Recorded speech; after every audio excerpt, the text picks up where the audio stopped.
가정의 달 5월이 시작되어졌고 오늘은 첫 주일입니다. 어린이 주일로 지키고 있습니다. 우리 가정의 달을 맞이하여 여러분의 가정이 더욱더 주 안에서 화목하고 또 자녀들이 주 안에서 형통하기를 주님의 이름으로 축원합니다.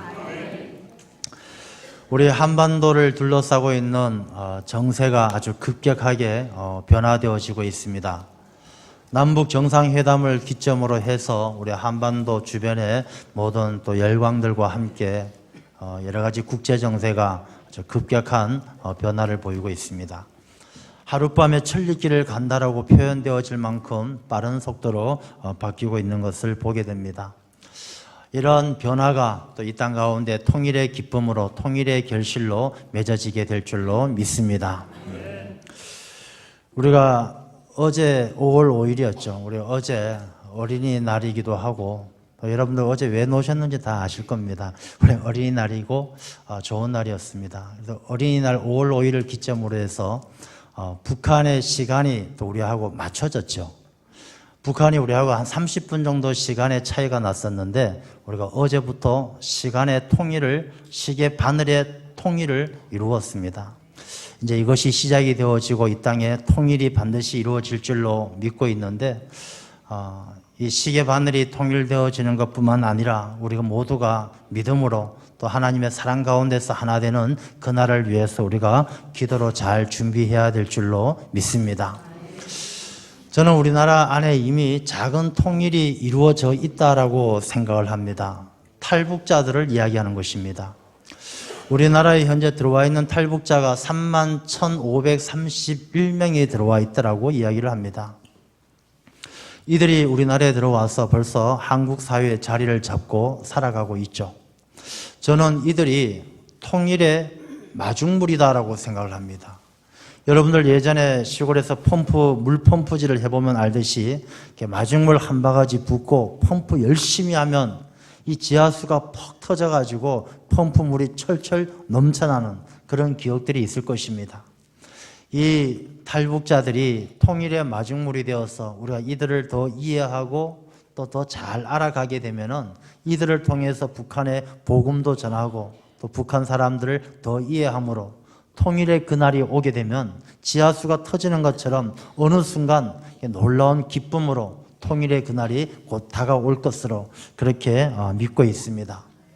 저는 탈북자들을 가끔 만나서 이야기를 나누게 되어지는데 가끔씩 놀라는 것은 이 탈북자들 이야기를 들어보면 이 북한에서부터 신앙생활을 해왔던 분들이 많이 있는 것을 보게 됩니다.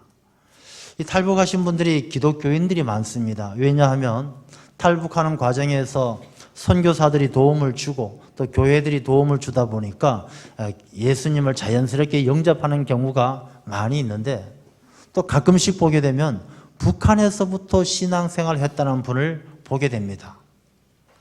예전에 어떤 분은 이제 그런 이야기를 하는 걸 들은 적이 있어요. 자기 자신이 부모님이 신앙생활을 하셨고 자기도 이제 신앙생활을 했는데 북한에서 아버지에게 같이 탈북하자라고 권면을 했는데 아버지가 아니다.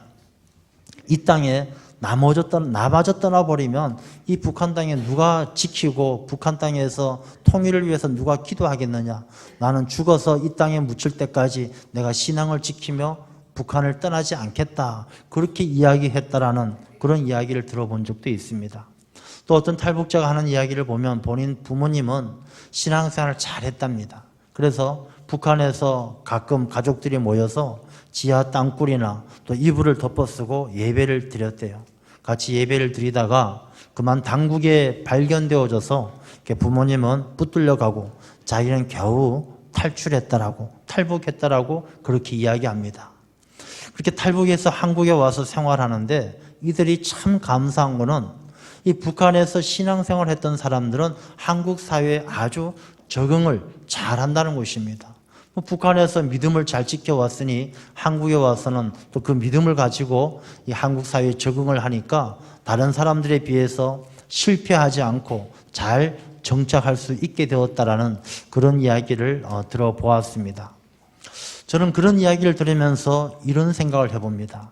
북한에는 교회도 없는데 그 하나님을 믿다가 당국에 발견되어지면 죽을 수도 있는데, 야, 이들이 이렇게 신앙을 잘 지켜온, 벌써 60년, 70년의 세월 동안 이 공산주의 가운데서 살았는데 그 가운데 믿음을 잘 지켜온 것을 보게 되면서, 야, 이들에겐 가정이 바로 교회구나, 그런 생각을 해보게 됩니다. 우리 가정의 달을 맞이하여 우리 가정을 다시 한번 생각해 봅니다. 우리 가정은 정말로 자녀들에게 신앙의 유산을 잘 전해주는, 우리가 지켜오고 우리가 물려받은 이 신앙을 자녀들에게 잘 전해주는 교회 같은 가정인가, 이런 생각을 해보면서 오늘 이 본문의 말씀을 통해서 우리의 가정을 교회로 세워가는 노력이 필요하다라는 것을 깨닫습니다. 오늘 이 본문의 말씀은 너희 자녀를 노엽게 하지 말고 오직 주의 교훈과 훈계로 양육하라, 이렇게 말씀하십니다. 무엇보다 이 가정의 소중함을 다시 한번 생각하게 하는 것이죠. 예수님도 가정을 귀하게 여기셨습니다. 물론 많은 가르침도 있지만 예수님께서 첫 번째 기적이 어디에서 일어났습니까? 가나의 혼인잔치집에서 일어난 것이죠. 물을 포도주로 바뀐 것입니다. 우리가 생각할 때, 아, 예수님께서 혼인잔치집에서 물을 포도주로 바꾸셨구나, 그렇게만 생각할 수 있겠지만 더 깊이 생각해 보면 왜 예수님께서 첫 기적을 혼인잔치집에서 물을 포도주로 바꾸었을까라는 것을 생각해 볼 때 또 그 안에 주님의 놀라운 뜻이 있는 것을 우리가 깨닫게 됩니다. 그 뜻이 뭐냐 하면, 이 혼인잔치, 가정의 시작이죠. 가정이 시작되어지는 이 혼인잔치 가운데 물이 포도주로 바뀌기까지, 이 돌 항아리에 아구까지 채우는 그런 순종을 통해서 물이 포도주로 바뀌는 것처럼 가정 안에서 은혜가 차고 넘쳐야 되고, 가정 안에서 믿음이 차고 넘쳐서 이 가정이 물이 포도주로 바뀌는 것처럼 가정이 변화되어져야 세상이 바뀌고 이 땅 가운데 하나님의 나라가 임하게 될 줄로 믿습니다. 그래서 하나님의 나라는 가정에서부터 시작되는 것이죠. 그러니 가정이 얼마나 귀한 일입니까?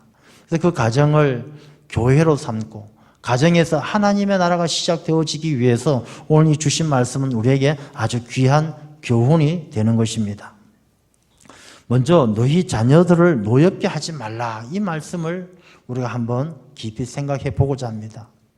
우리가 자녀를 노엽게 하지 말라라고 생각할 때 우리는 쉽게 이렇게 이해하기 쉽습니다. 아, 자녀 마음 상하게 하면 안 되겠구나. 자녀 기분 나쁘게 하면 안 되겠구나.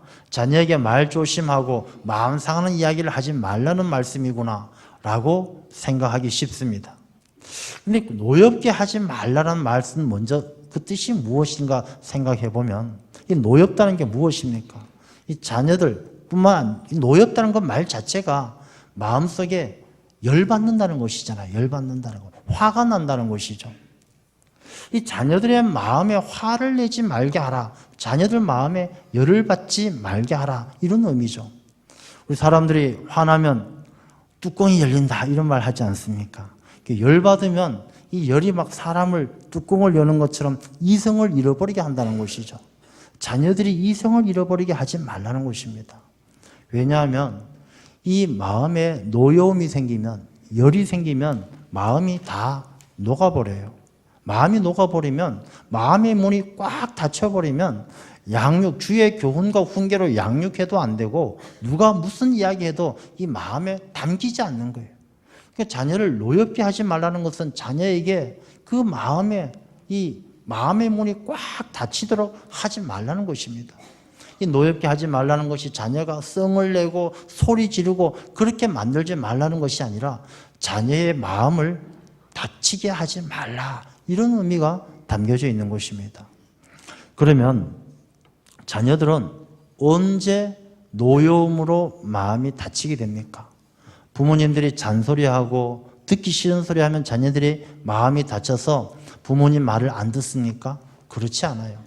그 부모님의 말을 듣지 않을 땐 이미 그 자녀들이 노여움으로 마음이 닫혀 있을 때, 마음이 녹아버렸을 때 부모의 말을 듣지 않게 되는 것이죠.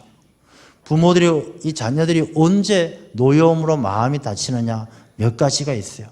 첫 번째가 뭐냐면 부모들이 서로 다투고 싸울 때 자녀들이 노여워합니다. 마음에 열이 나고 마음의 문이 닫히게 되는 것입니다. 부모가 싸우는데 왜 자녀가 놓였고 마음이 닫히느냐? 자녀의 시작은 부모에게서부터 시작되어집니다. 부모가 서로 사랑함으로 자녀가 시작되어지고 부모가 화목함으로 자녀를 잘 양육받는 것, 잘 키우는 것, 그것이 자녀이죠. 그런데 이 자녀의 생명의 뿌리가 되고 삶의 자리가 되는 이 부모가 사랑에 깨어지고 다투고 미워하고 싸우게 되면 이 자녀는 삶의 뿌리가 흔들리는 거예요. 도대체 내가 뭔가, 내가 이 집에서 우리 아빠한테 난 뭔가, 우리 엄마한테 난 뭔가, 자기 자신의 이 자존감이 흔들리는 것입니다. 그러면서 자기 자신의 자존감의 뿌리가 흔들리니까 자녀는 노여워하게 되는 거죠. 이놈의 집구석, 막 화를 내게 되고 분노하게 되고 자기 자신의 자존감을 잃어버리는 것, 자기 자신의 가정의 삶의 뿌리가 흔들릴 때 이 자녀는 견디지 못하고 마음속에서 노여움으로 그 마음의 문이 닫히고 마는 것입니다. 자녀에게 야단치고 꾸중해서 자녀의 마음이 노여워하고 닫히는 것이 아니라 부모가 아무 생각 없이 다투고 싸울 때 이 자녀의 마음이 닫히는 것이죠. 어떤 분들은 그렇게 생각해요. 아이고, 부부싸움은 칼로 물베기인데 뭐 싸울 수도 있죠. 싸우다가 하루 지나면 여보 밥 먹어요 하고 지내면 되지. 뭘 그걸 가지고 그러십니까? 그렇잖아요. 부부는 칼로 물베기가 될지 모르지만 이 부부의 다툼을 통해서 이 아이의 마음속에는 이미 상처가 되고 찌그러진 그 마음은 펴지지 않는 것입니다. 그러니 부부가, 지혜로운 부모들은요, 자녀들 앞에서 다투거나 싸워서는 안 된다는 것입니다. 자녀들 앞에서 다투거나 싸우는 것은 나이가 많고 적은 거 다 똑같습니다. 여기 어르신들 많이 계신데 어르신들도 마찬가지예요. 자녀가 나이가 60이 되고 50이 되어도 자녀는 자녀예요. 손주도 자녀예요. 우리의 자녀들 앞에서 다투거나 싸우고 불화함으로 자녀들이 놓여서 마음의 문이 닫히지 않도록 우리가 힘써야 하는 것입니다. 두 번째, 자녀들은 어떨 때에 그 마음의 문이, 마음이 노여움으로 마음이 닫히느냐? 부모를 부끄럽게 생각할 때. 이 부모들은 부모라는 이름만으로 모든 것을 다 이렇게 해결하려고 하는 그런 부분이 있습니다. 야, 내가 너 키우려고 얼마나 못 먹고 못 입고 얼마나 너를 위해서, 자녀를 위해서 내가 희생했는데 너가 나한테 이럴 수 있어. 이 부모의 마음은 그런 것이 있어요.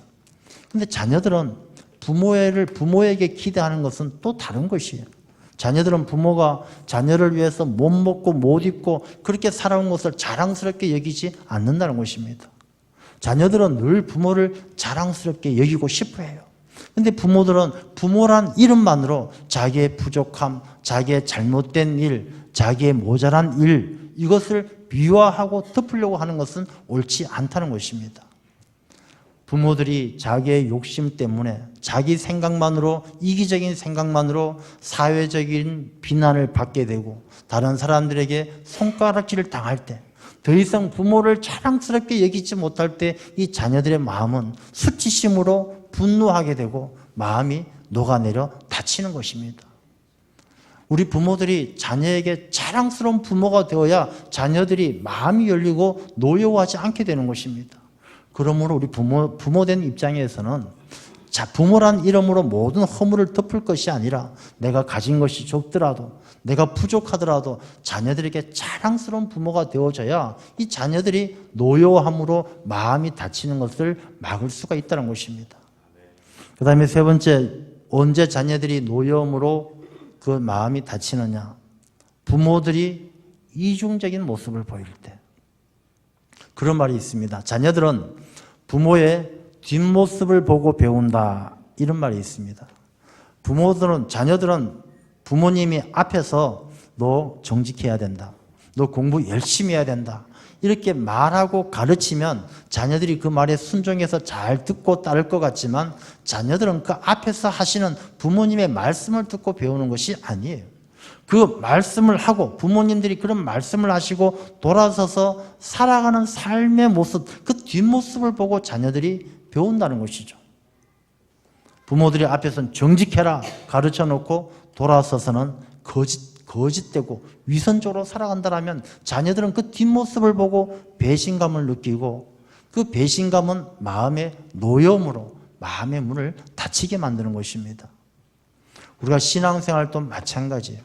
자녀들이 신앙생활 잘 안 하고 곁길로 가고 하나님을 잘 섬기지 않는다. 가만히 생각해 보면 우리가 자녀들에게 얼마나 그 앞에서 기도하고 예배 잘 드려야 된다, 주일 교회 가야 된다, 노래를 부르고 귀에 딱지가 앉을 만큼 이야기했지만 정작 돌아서서 자녀들에게 보여진 나의 뒷모습이 어떠했던가를 한번 생각해 보아야 하는 것입니다. 내가 예배 잘 드려야 된다, 하나님 잘 섬겨야 된다, 그렇게 같이 가르쳐 놓고 뒤를 돌아서서 맨날 교회 흉이나 보고 다른 사람 욕이나 하고 다른 장로님, 다른 권사님 흉이나 보고 그런 뒷모습을 보는 자녀들은 부모에게 노여움을 가지게 되고 하나님 앞에도 마음의 문이 닫히게 되는 것입니다. 우리가 자녀들 노엽게 하지 않도록 늘 우리가 앞에서나 뒤에서나 변함없이 주님만 바라보는 그런 우리들이 되어야 할 줄로 믿습니다. 또한 자녀들이 노여움으로 마음의 문이 닫힐 때가 언제냐? 자녀들에게 무관심할 때입니다. 이 무관심은요, 자녀를 야단치고 책망하는 것보다 더 나쁜 거예요. 우리가 가끔씩 뉴스를 통해서 큰 사고를 치거나 아주 놀랄 엽기적인 그런 범죄나 사건들을 보게 되면 그 범인들 가운데 공통적인 부분이 가정에 문제가 있는 것입니다. 근데 그 가정이 꼭 자녀를 학대하고 이런 것보다도 이 자녀를 방치하는 거예요. 부모들은 먹고 살기 힘들고 자기들 생계에 힘들다는 이유만으로 자녀들에 대한 관심과 애정을 접어들고 그냥 생존에 바쁜 거예요. 자녀들을 무관심하게 버려두는 것이죠. 이 자녀들은 자기가 버림받았다라는 그 상실감 때문에 견디지 못하는 것이죠. 그래서 자기의 그 버림받았다는 생각을 만회하기 위해서 분노하게 되고 사고를 치게 되고 어려운 일을 만들게 되고 그 노여움으로 마음의 문이 닫히게 되는 것입니다. 우리가 자녀들에게 더 많은 관심을 가지고 자녀들에게 사랑으로 자녀들을 보살펴야 하는 것입니다. 우리가 이 자녀들의 노여움은 우리가 잔소리하고 혼내고 그 아이에게 듣기 싫은 소리하고 그럴 때 아이들이 노여움으로 마음이 녹아내리는 것이 아니라 바로 이렇게 서로 우리가 다툴 때, 부모가 다툴 때, 부모가 이중적인 모습을 보일 때, 부모가 외면하고 무관심할 때, 부모가 부끄러움으로 사회적인 비난을 받을 때 자녀들은 노여워하고 마음의 문이 닫히게 되는 것입니다. 우리가 이 말씀을 통해서 우리가 자녀를 잘 양육하는 것이 자녀에게 가르치고 훈계하는 것이 아니라 먼저 내가 죽고 내 안에 예수 그리스도가 살 때에 우리의 자녀들이 노여워하지 아니하고 그 마음의 문이 활짝 열리게 될 줄로 믿습니다.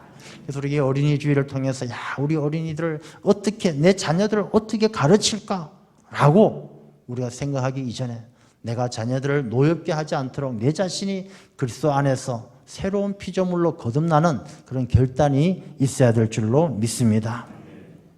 이제 그렇게 마음의 문이 열린 자녀들에게 오직 주의 교훈과 훈계로 양육하라.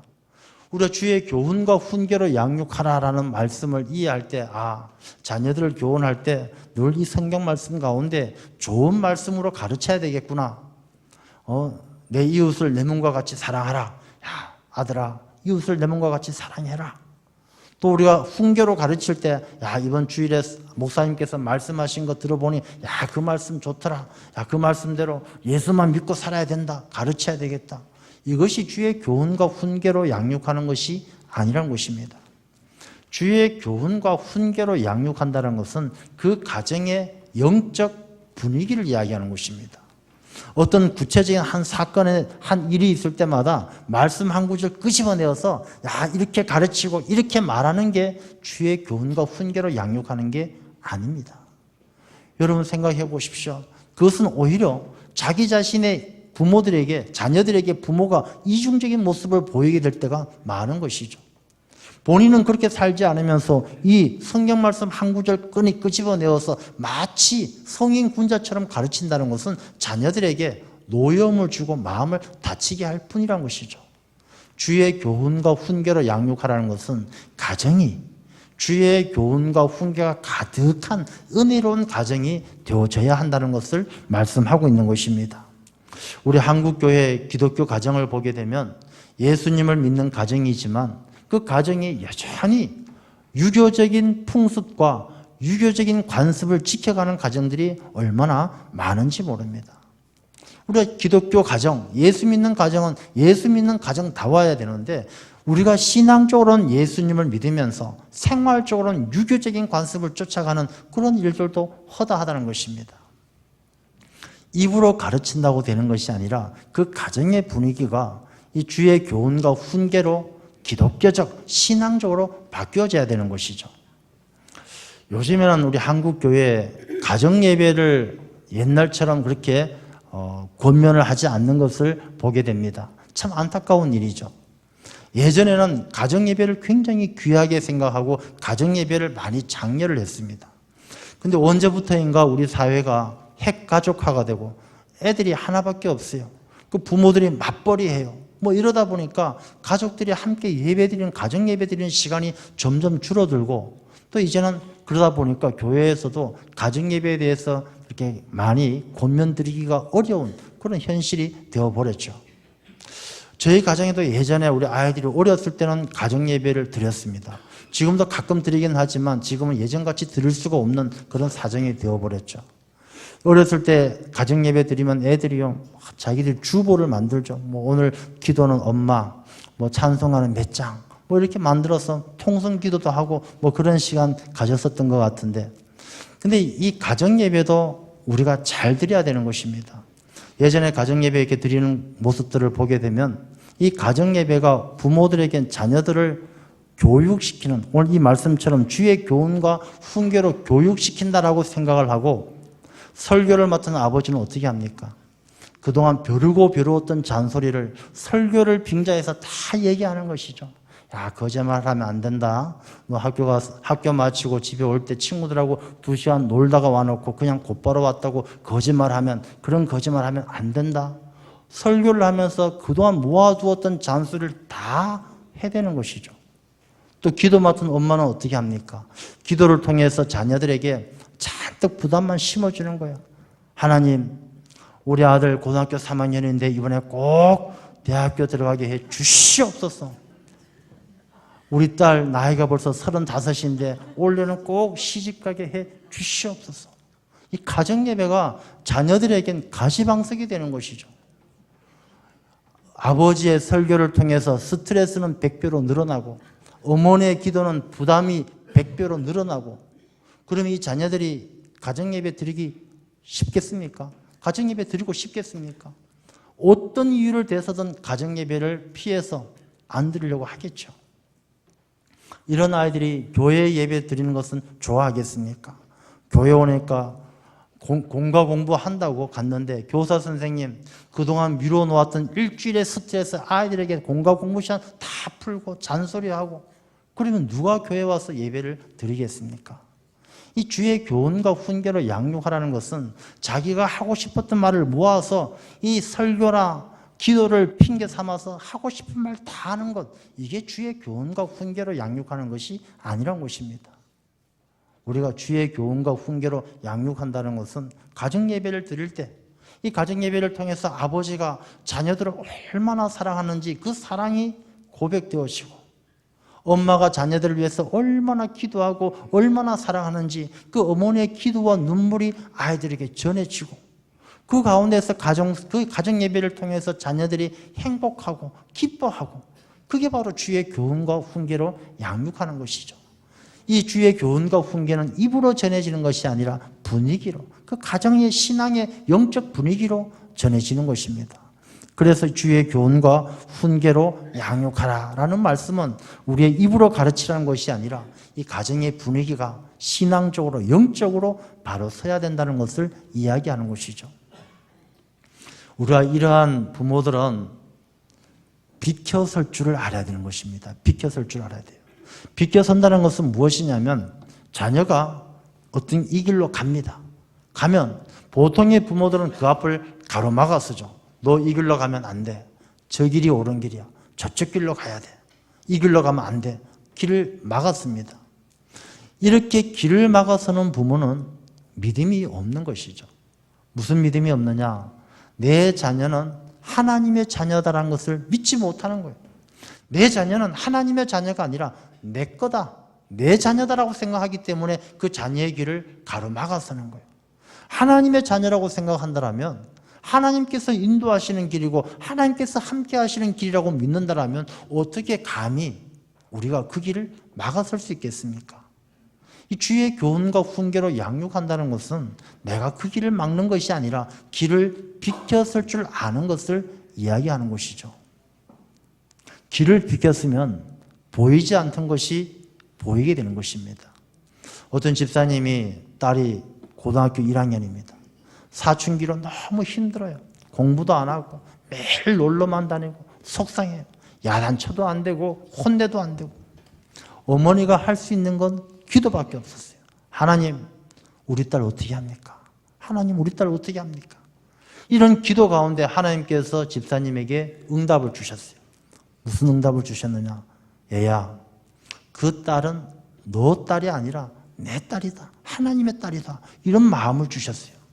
이 집사님은 그 응답, 마음에 주신 확신을 가지고, 그래, 하나님께서 이 딸을 내게 보내주셨으니까 하나님께서 뭔가 책임지시고 하시겠지, 이런 믿음이 생겨서 그때부터 한 발 비껴섰어요. 자녀가 하는 일을 예전 같으면 딱 막아서고 이쪽으로 가면 안 돼, 이렇게 하면 안 돼 하던 어머니가 한 발 물러서서 자녀를 지켜보는 거예요. 이 딸을 가만히 지켜보니까 이전에 자기가 생각했던 딸하고 다른 거예요. 이전에 생각할 때는 이 딸은 굉장히 순종적이라서 누가 한마디 하면 그 말대로 고분고분 따라가는 그런 아이인 줄 알았는데 한 발 비껴서서 보니까 이 딸이 그런 딸이 아니에요. 아이가 아주 소신도 있고 주도적이어서 무슨 일을 하더라도 자기가 주도해서 잘 해내는 그런 딸이었어요. 몰랐던 딸을 알게 되는 거예요. 한 발 비껴서서 보니까 이 딸이 영어를 참 좋아하는 줄 알았더니 영어보다 음악을 더 좋아하는 거예요. 이 몰랐던 딸의 모습이 보이는 거예요.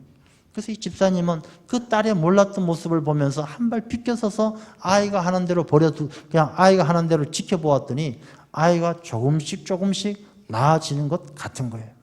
고등학교 2학년 여름방학 때 이 딸이 엄마에게 이야기하죠. 엄마, 내가 이제 이 여름방학을 시작하면서 일주일간은 내 마음껏 놀고 싶으니까 엄마 허락해 주세요. 옛날 같으면 어림없죠. 고등학교 2학년이 무슨 일주일 시간, 여름방학이면 공부를 집중적으로 해야 되는데 논다라는 건 말이 안 되죠. 근데 이 어머니가 그동안 생각하고 비껴서서 지켜보았던 게 있었기 때문에 꾹꾹 참고 그래, 한번 일주일 놀아봐라 허락해 줬어요. 이 아이가 일주일 동안 여름방학 일주일을 보내는데 그냥 하루 종일 잠만 자는 거예요. 막 한 12시, 1시까지 잠자다가 일어나서 점심때가 됐는데 그때 아침 먹고 게임하고 오락하고 놀다가 밤 되면 친구들하고 노래방도 갔다가 놀다가 밤 12시에 들어와서 새벽같이 컴퓨터 채팅하고 그냥 엄마가 막 천불이 나는 거예요. 그래서 엄마가 일주일 약속했으니까 한 3, 4일 지켜보았어요. 3, 4일 지켜보니까 막 도저히 못 참겠어요. 아이가 행동하는 게 도저히 어머니로서 용납이 안 되는 거예요. 그래도 한마디 하고 싶은데 공부 좀 해라, 이게 뭐냐라고 야단도 치고 싶은데 참았어요.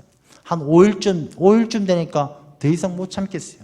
그래서 그때부터 어머니 금식하는 거예요. 그냥 맨정신으로 못 견디겠어요. 금식하면서 기도하면서 꾹꾹 참고 일주일이 지났어요. 이 딸이 일주일 지나니까 쇼핑백에다가 어머니 하얀 브라우스 한 벌을 사갖고 와서 어머니 앞에 내려놓으면서 이야기를 해요. 엄마, 지난 일주일 동안 자기는 엄마한테 3번을 놀랐대요. 3번 놀랐는데 뭐냐? 첫 번째가 엄마가 내 고등학교 2학년 여름방학인데 가장 중요한 때인데 일주일 동안 마음껏 놀라라고 허락해 줄 줄은 꿈에도 몰랐는데 허락해줘서 놀랐대요. 그래서 허락해줘서 놀랐는데 아이고 엄마 뭐 한 3일만 지나면 또 공부하라고 잔소리하고 야단 치시겠지 하고 생각했는데 3일이 지났는데도 공부하라고 잔소리 안 해서 놀랐다는 거예요.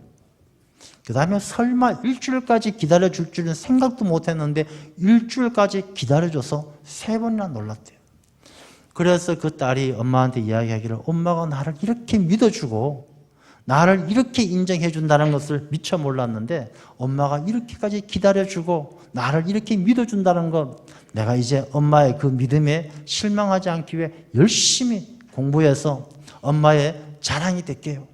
그 딸은 그 약속대로 엄마의 자랑이 되어서 훌륭한 딸로 장성하게 되었다는 것입니다. 여러분, 우리 주의 교훈과 훈계로 양육한다는 것이 내가 이놈 이러는 것이 아니라 우리가 비껴서서 하나님의 뜻 가운데 하나님의 뜻이 어디 있는지 우리가 깨달아 알고 그 자녀를 향한 하나님의 뜻이 이루어질 수 있도록 우리가 도와주는 그런 모습이 주의 교훈과 훈계로 양육하는 그런 모습인 줄로 믿습니다. 우리가 자녀들을 키움에 있어서 부모들이 가져야 될 책임이 큰 것입니다. 출애굽기 20장 5절과 6절의 말씀에 보면은 우리 부모의 죄가 자녀의 3, 4대까지 이루고 부모가 하나님을 잘 섬기고 하나님을 사랑하고 계명을 지키면 하나님의 은혜가 1000대까지 이른다, 이렇게 말씀을 하십니다. 이 부모의 죄가 3, 4대까지 이른다는 이 말씀은요, 부모가 죄를 지으면 자녀가 3대, 4대까지 벌 받는다, 이런 의미가 아니에요. 이 죄라는 것이 무엇입니까? 이 죄라는 것은 우리 안에 있는 쓴뿌리예요. 내가 예수 그리스도를 믿고 영접하였지만 우리가 씻어내지 못하고 뽑아내지 못한 쓴뿌리가 우리 안에 있는 거예요. 부모한테 받은 상처를 털지 못하고 살아가는 사람들 있는 것이죠. 내가 누군가로부터 받은 그 상처와 가시가 내 가슴에 깊이 박혀 있고 그것이 쓴뿌리가 되어서 잊을만 하면 이 쓴뿌리에서 이 독초가 솟아나는 것이죠. 언젠가는 가만두지 않겠다, 두고 보자, 이런 내 마음에서 독버섯처럼 자라나는 것이 있는 것이죠. 이게 우리의 죄죠. 우리가 이러한 죄들을 내가 내 손에서 내 뇌에서 예수 그리스도의 보혈로 끌어내지 못하면 우리의 자녀들 3대, 4대까지도 늘 고통스럽고 힘든 그 죄의 뿌리를 끌어내지 못한다는 것입니다. 정말로 우리의 자녀가 주 안에서 잘 되고 주의 교훈과 훈계로 양육되어져서 하나님의 귀한 일꾼이 되기를 원한다면 내가 먼저 내 안에 있는 이 죄의 뿌리, 쓴뿌리를 잘라내어야 우리의 자녀들이 신실한 하나님의 백성으로 살 수가 있다는 것입니다. 우리 안에 있는 죄의 뿌리를 다 잘라내고, 그리고 우리가 하나님을 사랑하고 계명을 잘 지키면, 이 말씀이 무엇입니까? 주의 교훈과 훈계를 입으로 가르치지 말고 내가 삶으로 본을 보이고 내가 내 뒷모습으로 자녀에게 신뢰를 심어주면, 하나님을 사랑하고 계명을 지키는 그 모습을 보여주면 그 하나님의 은혜가 1000대까지 우리의 자녀들이 잘 되게 하신다는 것입니다. 그러니 우리가 내 안에 쓴뿌리를 끊어내고 주의 교훈과 훈계로 살아가는, 내가 죽고 그리스도가 내 안에서 사는 그런 우리들이 되어야 할 줄로 믿습니다. 이 자녀들의 마음은, 아니 모든 사람의 마음은 다 마음의 그릇이 있어요. 이 그릇은 저마다 달라요. 크기도 다르고 모양새도 달라요. 똑같은 설교를 들어도 은혜 받는 사람이 있고 잔소리로 듣기 싫은 사람이 있는 것이죠. 똑같은 씨앗을 뿌려도 좋은 밭이 있고 돌밭이 있고 다 틀린 거예요. 우리의 자녀들도 다 똑같은 자녀가 아니라 이 자녀들의 마음의 그릇이 다 틀려요. 근데 그 자녀들의 마음의 그릇은 누가 만들어주느냐? 부모들이 만들어주는 거예요. 히틀러라는 인물이 600만 명에 되는 유대인들을 학살했어요. 600만 명이라는 인원이 여러분들은 상상이 안 되시겠지만 보통 전쟁이 나도 100만 명이 죽는 전쟁은 큰 전쟁이에요. 600만 명이 죽었다는 것은 어마어마한 사람이 죽은 거예요. 그것도 전쟁이 아니라 다 붙들어 와가지고 학살했다는 것은 상상할 수 없는 아주 무지막지한 잔인한 일입니다. 그런데 그 600만 명이 죽게 된 이유가 무엇입니까? 히틀러의 마음에 있는 쓴뿌리죠. 히틀러의 아버지는 장사하느라고 한 달, 두 달씩 집을 비우면 이 어린 히틀러와 어머니가 집에 있었는데 이 어머니가 아버지가 없는 그 시간들이 외롭고 무료해서 자기 자신이 주변에 있는 돈 많은 유대인과 바람을 피우게 되는 것이죠. 어머니가 돈 많은 유대인과 바람을 피울 때 히틀러는 어머니의 치맛자락을 잡고 엄마 가지마, 나라, 엄마 바쁘다, 나라 쫓아내고 다른 돈 많은 유대인을 만나기 위해서 갈 때 그 어린 히틀러의 마음속에 뭐가 심어졌습니까? 이놈의 유대인들 씨를 말리고야 말겠다, 다 죽여버리고 말겠다. 그 어린 나이의 마음속에 심어진 그 쓴뿌리가 600만 명이 넘는 유대인들이 죽게 되는 그 이유가 되는 것이죠. 여러분, 우리가 이런 일을 생각할 때 우리의 자녀들을 양육하는 것, 자녀들을 노엽게 하지 말라, 이 말씀이 가볍게 들리십니까? 자녀들을 노엽게 하면 이 히틀러에게 쓴뿌리가 생겼던 것처럼 그 마음이 다친 히틀러가 600만 명이 넘는 유대인들을 학살하는 것처럼 우리가 자녀들을 노엽게 함으로 얼마나 하나님 앞에 큰 죄가 될지 상상도 할 수 없는 것이죠. 주의 교훈과 훈계로 양육하라는 이 말씀을 가볍게 생각하십니까? 우리가 주의 교훈과 훈계로 양육하지 아니할 때 얼마나 악한 일이 일어나게 될런지 두려운 마음을 가져야 된다는 것입니다. 저는 우리 어린이 주일 또 이 가정의 달을 맞이하여 이 말씀을 통해서 우리가 가정이 교회가 되어야 되고 이 교회 같은 가정 안에서 우리가 자녀들을 노엽게 하지 말고 주의 교훈과 훈계로 내 입에 달콤한 말이 아니라 자녀들 앞에 돌아선 나의 뒷모습이 삶으로 주의 교훈과 훈계를 양육하는 그런 부모가 되어서 우리의 자녀들과 더불어 우리가 힘을 합하여 이 자녀들은 장사의 수중의 화살과 같다라고 이야기했습니다. 우리의 자녀들과 함께 원수들 앞에서 수치를 당하지 아니하도록 우리의 가정을 아름답고 견고하게 지켜가야 될 줄로 믿습니다. 그런 귀하고 복된 가정, 귀한 자녀들 되실 줄로 믿습니다. 기도하겠습니다.